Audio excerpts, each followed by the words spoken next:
Ya ayyuhan nasu ubudu rabbakumul ladzi khalaqakum walladzina min qablikum la'allakum tattaqun.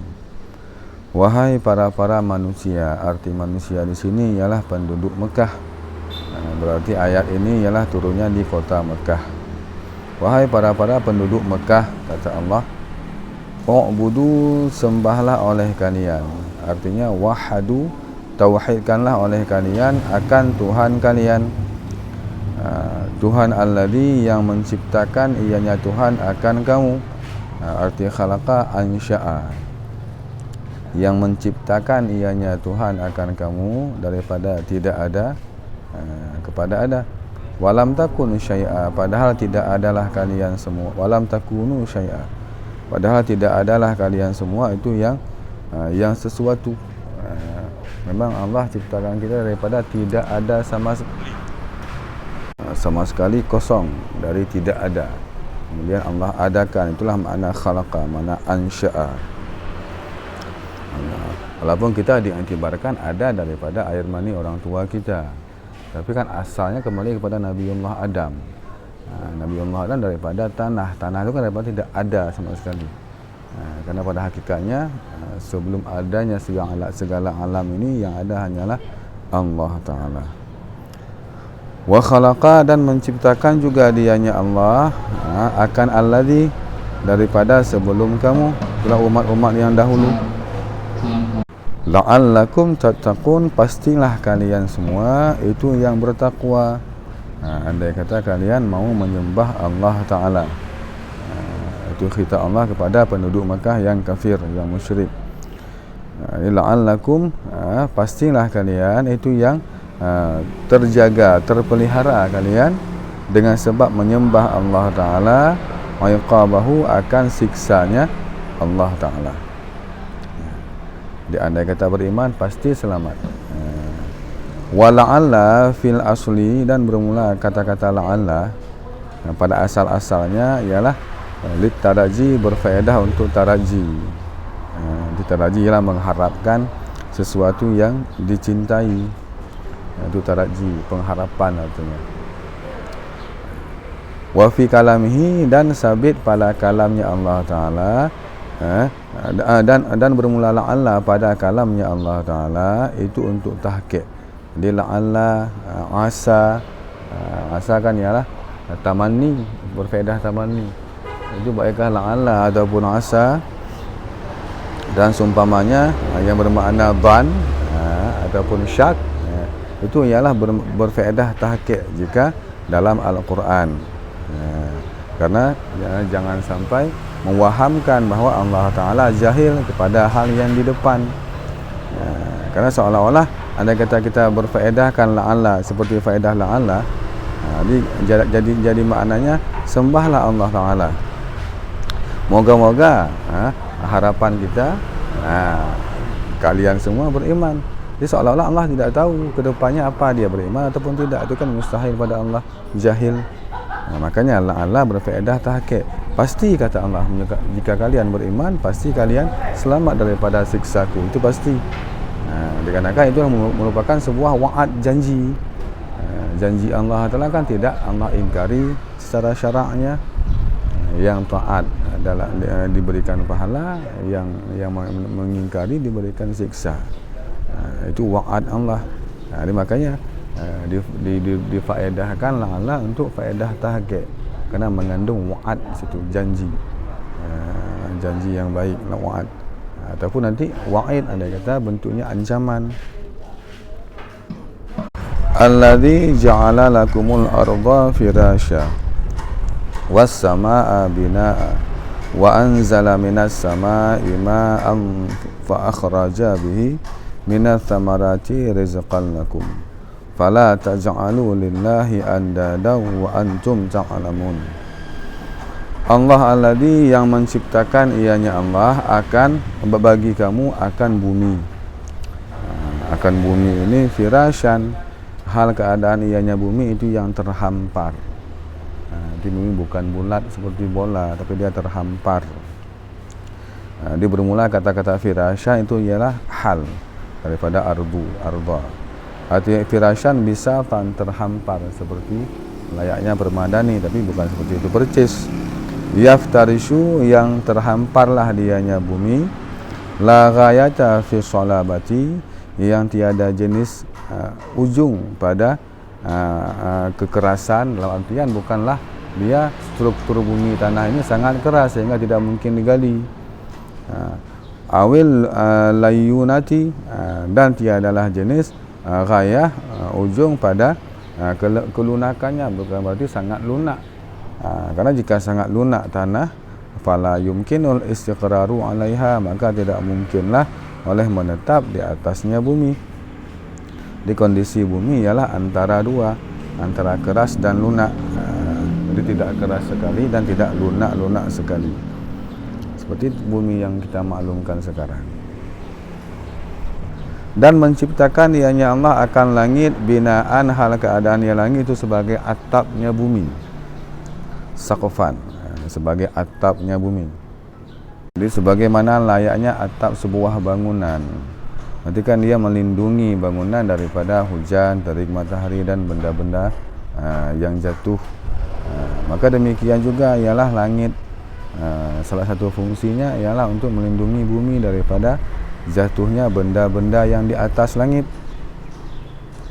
Di bumi bentuknya terhampar, bukanlah bulat, dan dia diatapi dengan langit sebagai atapnya. Jadi supaya bumi kita tidak tertimpa benda-benda yang di atas sana, di atas langit. Itulah kekuasaan daripada Allah Ta'ala. Tapi langit walaupun dia sebagai atap, dia tidak punya tiang. Itu juga sebagai bukti kuasa Allah Ta'ala bi ghairi imadin. Pada ayat lain dikatakan bi ghairi imadin. Allah tinggikan langit dengan tanpa adanya tiang-tiang. Itu menunjuki kekuasaan Allah Ta'ala kepada kita semua. Wa anzala, dan menurunkan ianya Allah daripada langit ma'an, akan air hujan. Coba lihat di dalam hasyiah pada qauluhu minas sama. Arti sama yang lugawi, itulah langit yang hakiki. Wahya dianya sama, itulah ma yang tinggi dan terangkat dia. Tapi wal murad, dan bermula maksud dengan kata-kata sama itu ialah awan. Arti Allah turunkan hujan melalui awan kepada kita. Qauluhu ma'an, maksud ma'an ialah air yang datang dari syurga. Berarti hujan inilah air yang datang dari syurga. Allah turunkan ke awan, awan turunkan ke bumi. Itu i'tikad kita Ahlussunnah wal Jamaah. Jadi hujan ini datangnya dari syurga. Fayanzilu, maka turunlah dianya air hujan yang dari syurga, bimiqdarin, dengan ukuran yang tertentu, alal hisabi, di atas perhitungan yang tertentu. Itulah tugasnya malaikat Israfil. Wahwa, dan bermula dia awan, itu laksana seperti ayakan ghurubal. Itu turunnya hujan kepada awan, kemudian awan seolah-olah seperti mengayak, seperti umpama tepung. Jika kita tumpahkan langsung, dia akan berserakan dan daya jatuhnya akan berat, akan merusakkan benda-benda yang di bawah, anda kata lembut. Tapi jatuhlah tepung ke dalam ayak, kemudian di ayak akan turun pelan-pelan. Demikian juga hujan, anda kata dari surga langsung ke bumi, itu akan binasa bumi sekali tumpahan. Boom, sekali tumpahan, hancurlah bumi kita. Tapi ketika Allah turunkan hujan dari surga ke awan, kemudian awan seolah-olah dia mengayak, menurunkan hujan dengan ukuran yang lembut, yang ketika tertimpa bumi tidak merusak bumi, dengan ukuran yang merata pada tempat yang Allah rencanakan untuk diturunkan hujan. Itu fungsinya awan, seperti ayakan. Kemudian Allah turunkan hujan kepada tempat yang Allah kehendaki. Itu ialah mukhtar, yang pendapat yang dipegang oleh Ahlussunnah wal Jamaah. Jadi hujan datangnya dari surga, turun ke awan, awan turunkan kepada tempat-tempat yang Allah kehendaki turunnya hujan, dengan lembut, dengan merata. Wa qalatil Mu'tazilah berpendapat tentang air hujan ialah sesungguh awan dia punya selang ataupun belalai, seumpama belalai. Selang sama seperti unta kan punya punuk unta tu kan untuk menyimpan air. Jadi awan dia ada fungsinya seperti unta ataupun seperti gajah. Gajah kan dia belalai, maka turunlah dianya punuk unta tadi, ataupun belalai ataupun selang kharatim tadi, turun dia ke bumi, di laut, yashrubu yang menyerap ia daripada laut yang asin. Itulah air laut diserap oleh awan menggunakan kharatimnya awan ataupun selangnya, walaupun tidak nampak kita lihat secara kashfinya dengan ukuran yang tertentu, dan mengangkat ianya awan tadi air yang diserap fil jawi kepada udara. Naiklah dia ke atas. Begitu sampai air yang asin tadi ke atas dengan diserap oleh awan, maka dihembus akannya air oleh angin. Fayahlu, maka tawarlah dia, dari asin jadi tawar, diserap oleh awan tadi, dihembus oleh angin, kemudian diturunkan hujan ke tempat yang Allah kehendaki. Itu yang i'tikadnya Mu'tazilah, itu i'tikad sesat, i'tikad yang salah. Yang Ahlussunnah wal Jamaahnya surga, air hujan memang datang dari surga, turun ke awan yang membawa kepada tempat yang Allah kehendaki turunnya hujan. Kembali ke ayat, fa akhraja bihi, maka menumbuhkan oleh Allah Ta'ala bihi dengan sebab air hujan tadi, minat samarati, daripada bermacam-macam buah-buahan. Jadi dengan sebab datangnya hujan akan suburnya tumbuh-tumbuhan. Rizqan lakum, karena sebagai rezeki untuk kamu semua. Di pada ayat ini Allah menyampaikan tentang nikmat-nikmat yang Allah berikan, salah satunya hujan. Ta'kulunahu, yang kalian makan akannya rezeki, wa ta'lifuna bihi dawabakum, dan kalian berikan umpan bihi, dengannya rezeki yang Allah berikan akan binatang-binatang kamu. Dengan sebab hujan kan tumbuh juga rerumputan, menjadi umpan daripada kambing-kambing, lembu-lembu dan semacamnya. Jadi bukan cuma bermanfaat bagi manusia hujan, bagi binatang juga bermanfaat. Fala taj'alu, maka janganlah kalian jadikan bagi Allah Ta'ala akan syarik-syarik, akan syuraka pada beribadah. Maka dikatakan Allah Ta'ala lah, hanya Allah Ta'ala lah yang memberikan nikmat kepada kalian, tidak ada yang lain daripada Allah. Maka janganlah kalian sekutukan Allah Ta'ala dalam beribadah dengan sesuatu yang lain, patungkah ataupun apakah. Demikian juga dengan segala sifat-sifat hati.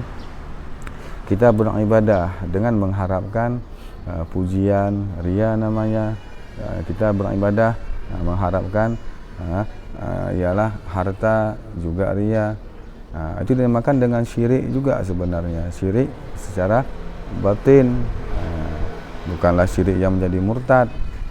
Karena syirik kan terbagi-bagi, ada syirik yang membuat orang murtad, seperti syiriknya orang-orang kafir Quraisy, kafir Mekah masa dahulu, yang menyembah patung, yang mereka anggap patung itu sebagai sekutunya Allah, syariknya Allah Ta'ala.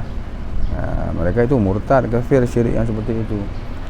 Tapi syirik-syirik yang di dalam hati itu hukumnya dosa besar, walaupun tidak menjadi murtad. Jadi maka janganlah kita beribadah mengharapkan yang lain daripada ridhanya Allah Ta'ala. Semata-mata kita ibadah hanya mengharap ridha Allah Ta'ala, itu yang bersih daripada syirik. Adapun kita harap pahala, walaupun Allah mengiming-imingkan pahala, mengiming-imingkan syurga, setiap amalan kan ada fadilahnya, itu semua ialah sebagai pendorong saja, pendorong saja untuk kita mengerjakannya. Dan ketika kita mengerjakan, jangan lagi kita mengkasatkan pahala ataupun fadilah-fadilah. Jadi contohnya baca surat Waqiah, disebutkan dalam hadis ialah dapat memudahkan rezeki. Betul, itu disebutkan oleh Nabi bahawa membaca surat Waqiah fadilahnya ialah memudahkan rezeki. Itu sebagai pendorong untuk mengerjakannya saja. Bila kita kerjakan, janganlah kita mengharapkan fadilah tersebut. Semata-mata kita kerjakan ialah karena mengharap ridhanya Allah Ta'ala. Itulah ibadah yang ikhlas. Derajat ikhlas itu memang berat, tapi tetap mesti kita usahakan, kita paksakan diri untuk ikhlas, karena Allah hanya menerima ibadah yang ikhlas karena Allah Ta'ala. Jika mengharap-harap yang lain, maka Allah tidak terima ibadah walaupun sah ibadahnya. Wa antum ta'lamun, padahal bermula kalian semua itu kalian yakini annahul khaliqu, akan sesungguhnya Allah Ta'ala itu yang mencipta. Nanti orang kafir juga tahu mereka sebenarnya Allah Ta'ala itu yang menciptakan segala sesuatu. Tapi salahnya kafir musyrik ialah mereka mensekutukan Allah Ta'ala dengan patung-patung. Makanya mereka syirik, murtad, kafir mereka. Wala yakhluquna yakhluquna, dan tiada mencipta oleh mereka patung-patung, syuraka, patung-patung yang disekutukan, yang disembah oleh para kafir. Itu tidak mampu untuk menciptakan seperti Allah Ta'ala ciptakan. Bahkan mereka sendiri tidak ada daya upaya patung, mana ada bisa apa-apa. Maka wala yakunu ilahan, dan tidak adalah Tuhan kecuali itu siman yakhluqu, yang mencipta, yang nyaman. Itulah Allah Ta'ala. Hanya Allah Ta'ala yang bersifat dengan khalik, yang mencipta. Maka janganlah kalian, kata Allah, wahai kafir Mekah, mensekutukan Allah Ta'ala. Wa in kuntum fi raibin mimma nazzalna ala abdina fa'tu bi suratin min mithlih wad'u syuhada'akum min dunillahi in kuntum shadiqin. Dan jika adalah kalian, wahai kafir-kafir Mekah, itu sabit di dalam keraguan-raguan daripada barang-barang yang kami turunkan atas hamba kami. Siapa hamba kami? Itulah Muhammad, yang kami turunkan daripada Al-Quran. Apa yang kalian ragu-ragukan? Annahu, sesungguhnya Al-Quran itu di sisi Allah Ta'ala. Jadi Allah tegaskan lagi, wahai kafir-kafir, jika kalian ragu tentang Al-Quran yang kami turunkan kepada Muhammad, itu bukanlah dari kami, tetapi itu ialah karangannya Muhammad. Jika kalian tidak percaya bahwa itu Al-Quran yang turun dari Allah, dan kalian yakini bahwa itu Muhammad yang karang, fa'tu bisuratin, maka datangkanlah oleh kalian dengan satu surat saja daripada semisalnya Al-Munazzal, yang diturunkan kepada Muhammad, semisal Al-Quran. Jika memang kalian mengatakan Al-Quran itu karangannya Muhammad, coba kalian buat sebuah surat yang seperti Al-Quran. Dari segi tata bahasanya, dari segi balaghahnya, pasti kalian tidak bisa. Jika memang itu karangan Muhammad, pasti kalian juga bisa, karena Muhammad manusia, kalian juga manusia. Muhammad ahli balaghah, kalian juga ahli balaghah. Muhammad fasih, kalian juga fasih. Maka jika Al-Quran itu karangannya Muhammad, maka kalian juga pasti bisa mengarang, kalian juga manusia. Tapi andai kata kalian tidak bisa, maka itu pastilah bukan karangannya manusia. Tapi jelas memang Al-Quran bukan karangan Nabi kita. Cuma itu dakwah, sanggahan orang kafir saja. Wa min, dan bermula huruf jar min pada kata-kata min mithlihi, itu berfaedah bayan. Artinya Al-Quran dianya surat, hiya misluhu, yang bermula dianya surat, itu ialah semisalnya Al-Quran, baikkah pada sisi balaghahnya, dan pada bagus susunannya, dan pada mengkhabarkan daripada hal-hal yang gaib. Coba jika memang sanggup, tapi kan nyatanya tidak sanggup menyampaikan sebuah surat seperti yang disampaikan oleh Al-Quran, tidak sanggup manusia. Wasuratu, dan bermula surat, ini definisi surat adalah sebuah potongan kata-kata yang baginya qata'ah, itu ada permulaan dan ada penghabisan, itu dikatakan surat. Aqalluha, yang bermula sekurang-kurang satu surat dalam Al-Quran, itu 3 segala ayat. Contohnya surat Inna a'tainakal kautsar, Itu 3 ayat minimal. Surat dalam Al-Quran ialah 3 ayat satu surat. Wada'u syuhada'akum, dan panggil oleh kalian akan segala syuhada' kalian. Maksud syuhada' Tuhan-Tuhan kalian. Itulah patung-patung. Tuhan-Tuhan allati yang kalian sembah akan Tuhan tersebut daripada yang lain Allah Ta'ala. Tujuannya supaya bahawa membantu kalian membantu dia Tuhan-Tuhan akan kalian semua. Litu'inakum, jika in kuntum shadiqin, jika adalah kerana itu yang benar pada sesungguhnya Muhammad itu mengucap ya Muhammad akan Al-Quran daripada sisi dirinya Muhammad. Jika kalian mendakwakan Muhammad mengarang-arang Al-Quran tersebut, coba kalian karang. Jika kalian tak sanggup, panggil Tuhan kalian, panggil patung-patung, bantu kalian untuk membuat satu surat saja daripada Al-Quran. Jika benar seperti yang kalian katakan bahawa Al-Quran itu ialah perbuatannya Muhammad, karangannya Muhammad, fa'alu dzalika, maka kerjakanlah oleh kalian akan demikian. Jika kalian sanggup, fa innakum, maka sesungguhnya kalian itu orang Arab semua. Muhammad Arab, kalian juga Arab. Fusaha, Muhammad juga fusaha, kalian fusaha misluhu, semisalnya Muhammad. Jika memang kalian sanggup, coba kerjakan. Tapi kenyataan tidak sanggup. Walamma ajazu, dan manakala lemahlah mereka kafir daripada demikian untuk mengarang sebuah Al-Quran, mengarang satu surat seperti Al-Quran, maka Allah tegaskan lagi, qala, berkata oleh Allah Ta'ala, fa in lam taf'alu wa lan taf'alu fattaqun naral lati waquduhan nasu wal hijarah uiddat lil kafirin. Fa in lam taf'alu, maka jika belum kalian kerjakan akan barang-barang yang disebutkan akan kiamat, jika memang belum kalian kerjakan tentang mengarang sebuah surat seperti Al-Quran, tilamkan apabila masuk kepada fi'il mudhari' berfaedah madhi, jadi belum mereka kerjakan. Kenapa tidak mereka kerjakan? Li'ajazikum, karena lemah kalian. Walan tafa'alu, dan sama sekali tidak akan sanggup kalian kerjakan. Kemudian dinafikan dengan lan, akan berfaedah istiqbal. Jadi belum kalian kerjakan dan tidak akan bisa kalian kerjakan abadan selama-lama, karena memang tampak jelas kelemahan kalian. I'tiradun, bermula kata-kata walan tafa'alu itu jumlah i'tiradiyah, karena duduknya ialah di antara lazim malzum, itulah jumlah syarat fa in lam tafa'alu, dan jawabnya fattaqu, itu jumlah i'tiradiyah, berfaedah untuk kasat taubih. Jadi kalian belum sanggup, dan memang kalian enggak akan pernah sanggup, itu maksudnya. Niscaya fattaqu, maka jika memang kalian tidak sanggup dan memang tidak akan sanggup untuk membuat satu surat semisal Al-Quran, fattaqu, maka takwalah oleh kalian, takutlah oleh kalian dengan cara beriman dengan Allah Ta'ala. Jadi berimanlah supaya kalian selamat. Jangan lagi mengingkari, jangan lagi mendustai Muhammad.